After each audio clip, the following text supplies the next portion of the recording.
Rain held us back in the morning, so it began 11:15 in a light shower. My father also hadn't been feeling great, either being stressed from work or his anxiousness to get back on the trail. Bye, sweetheart. Love you, love you, love you. Look after your old dad. The clouds seemed to cover the sky most of the day, keeping us from the extreme heat of the sun.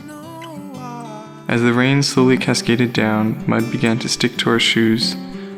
Our ponchos stuck like glue to our skin, boiling our heads. In the first 20 minutes, Pop slipped down the muddy slope and into a bush. He seems to be okay. We met another father and son duo walking the trail, doing it almost exactly like us. As the rain cleared up, the mosquitoes took over.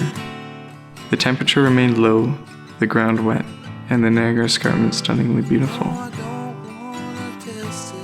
There's just some way you fall into this trance, listening to the wind flowing through the trees and across the fields, and your feet seamlessly march to the rhythm of the earth.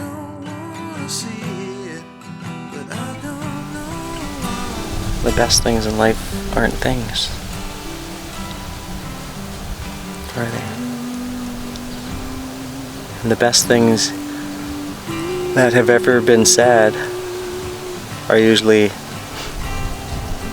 unsaid things. So what I have to do is bring this down.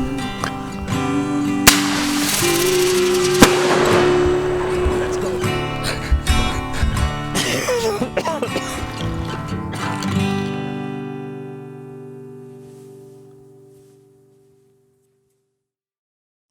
It's either we've run out of things to talk about, or we just want to experience how long moments of silence bring you together. Sore from yesterday's venture, we got out on the trail late. The second day is always the hardest.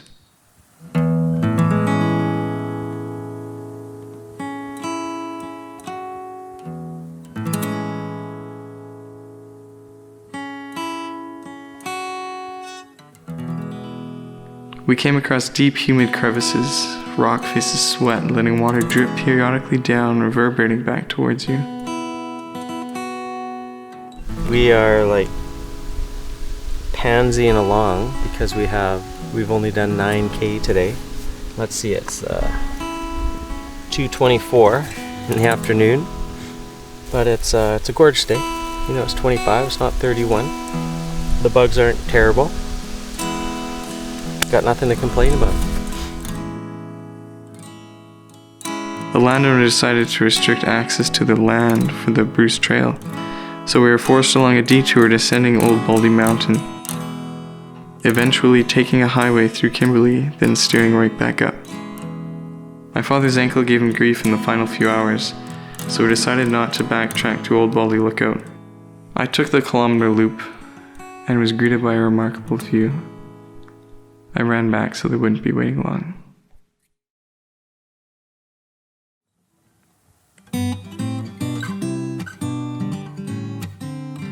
It rained on and off the entire day. The third day is always the hardest. Father Figure was bargaining to skip a piece of road at the beginning. After 3 long days on the trail, your feet begin to march and your mind begins to wander, eventually forgetting you're even walking. We're going all the way down here before we have to turn and come all the way back up here, so why don't we just cut across the middle, Jake?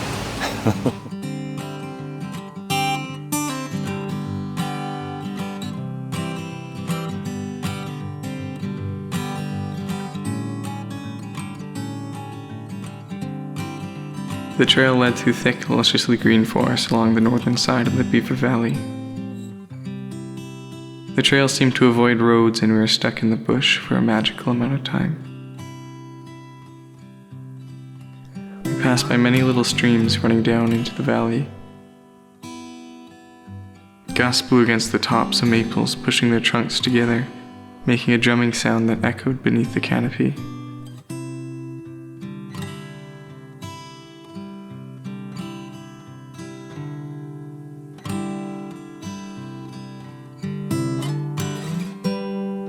Father figured out a blister forming on his little toe and decided to pop it on the trail.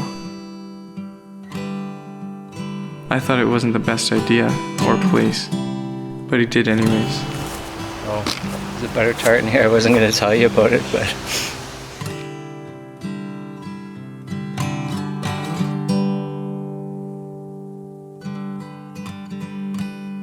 We experienced an amazing sleep at our new campsite and got to the trail a little later because of it.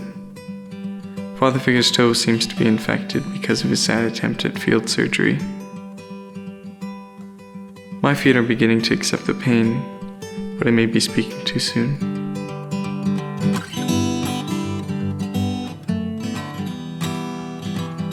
It's always kind of funny to me how we sit in the car on the way to the trail, always wanting the trip to last a few extra minutes.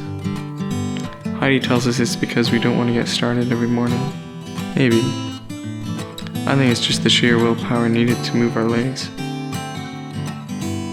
It was a beautiful day from streams to lookouts, but a grueling time in between. The trail is an amazing place. Your worries boil down to, there's something in my shoe, and I can't seem to find it.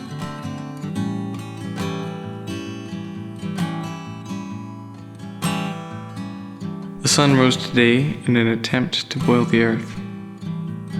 Sydenham's section did not have a strong start. We walked through ugly, wet, overgrown marshes with soggy bottoms. Pops was lucky enough to receive a double booter. Mosquitoes also tend to like marshes. We passed Walter Falls and continued along a poorly kept trail in comparison to Beaver Valley. Our 26 kilometers ended with 4.5 of road. The exhaustion was hitting Pops by the end. We did eventually finish, and Heidi gave us a pack of 20 Timbits.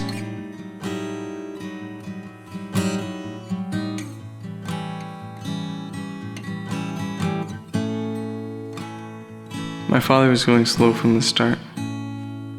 He tells me kilometers later that a couple days ago he pulled his quad and it's hurting worse. The trail was beautiful, going through crevices and walking along the escarpment edge. It's not as hot as yesterday. It's still really humid. And there's just as many mosquitoes. Jacob's quite a bit faster than me today, so he's been walking ahead, taking a break, walking ahead, taking a break. He finally gave me a break. So we're sitting here, and I'm singing as many songs as I know to motivate me and keep me going through this whole thing. But one of my rules was that I couldn't sing the same song twice, so right now I'm on Christmas carols. We continued on at a slow pace, finally stopping for a rest at the 15-kilometer mark. We had a decision to make. Stop here or continue for the next 10 kilometers, because once we started this section, there would be nowhere to get off of it. It's hard to watch your parents showing their age, seeing them in pain. He winced with every step for the next 4 agonizing hours. I'm proud of my dad. It took a lot of courage to keep going. Today was a difficult day. I just hope it isn't our last. I miss the trail. I just worry about our ability to finish. From where we are, we still have 25 kilometers for 12 days, which is a lot of free time to find. Dad decided he wanted to walk some more today, since it's mostly road. The goal was 10 kilometers. We were able to push 14, but Dad's leg was giving out at the end. It was terribly hot and humid with minimal wind gusts. I was able to take some pictures of turkey vultures, which I hope turn out.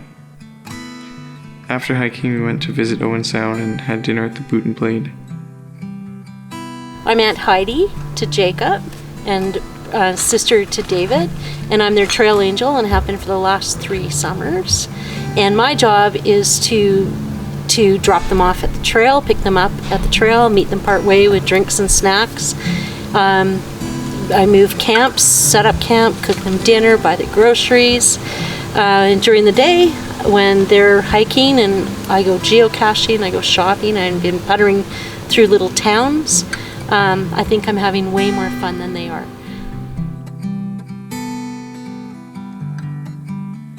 I think we're going to keep going, just at a slower pace.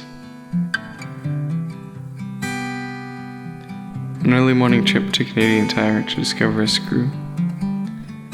We got to the trail around 10. It was pretty straightforward, still many kilometers of roads and along a busy highway.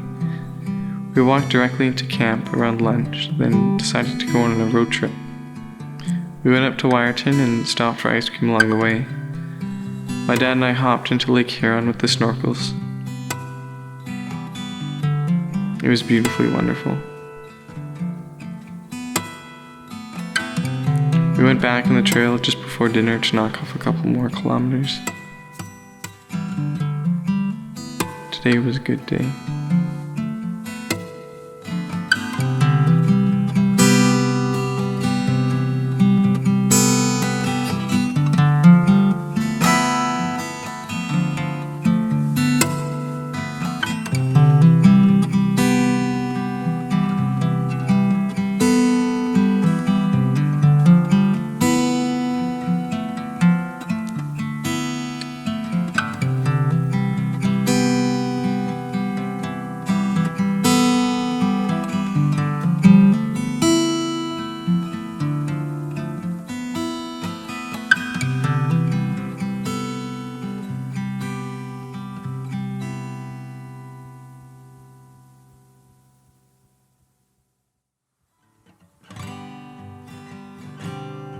It really doesn't feel like the last day, nor do I want it to be. It was a magnificent hike going through crevices and moss-covered forests. Our goal was Iglees Falls. The trail was tough, having to climb over rocks and roots. I was worried if Dad's multiple injuries could take it, but he seemed to manage. Until the end where it really started to hurt. This trip has been hard physically on me. It's just because of the age thing, wonky ankle, a quad that sort of pulled and I had troubles with, and also a blister on a toe. But I'm not giving up. I'm gonna keep at it till we finish. So we're doing this for my dad and your grandpa, and for both of us. All right, and we're gonna make it happen.